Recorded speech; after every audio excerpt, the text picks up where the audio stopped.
Okay. Good afternoon guys.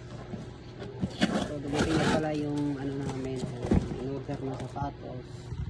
Alhamdulillah na mga isang araw kalahati lang no pre no. Then isang araw to nagkataon in-order to ng Webes ba. Tapos Friday wala kasi. Kasi alam mo naman sa Saudi. So ito na po. Nakikita niyo po yung sapatos na in-order namin. Oh. Mashallah pre. Ito nga yun oh. Yun. Wow. O diba?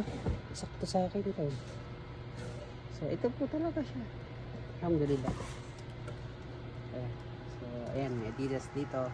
So sa mga nagdadalawang isip sa online, try nyo na lang po. Yeah. Tsaka ito pala oh. Legit pre, legit. Made in Myanmar. So ayan, Myanmar po siya. Type ng Adidas. Hindi makita. So ngayon, Yung isa. sa next tayo. So, ito yung pinaka ano ko sa lahat. Dito ako nagdadalawang isip kasi wala nang 42. So yung size na nakuha namin is size 43. So pag-isa na to. Pero ba wala kumawa pala no? Pre no? Kalungkot pala kung Hindi ah. Huwag mong ikalungkot yung ano. Kalooban daw ng may kapal yun.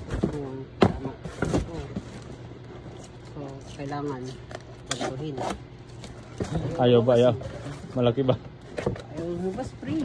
Hindi, sirain mo yan. Pero hindi ko pwede sirain no kasi wala akong box paglagyan no.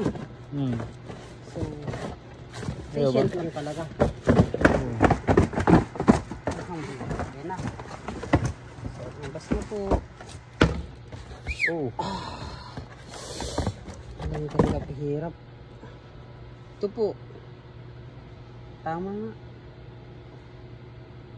Bagay. Stick free. Kung ano po yung nasa picture, ano po siya?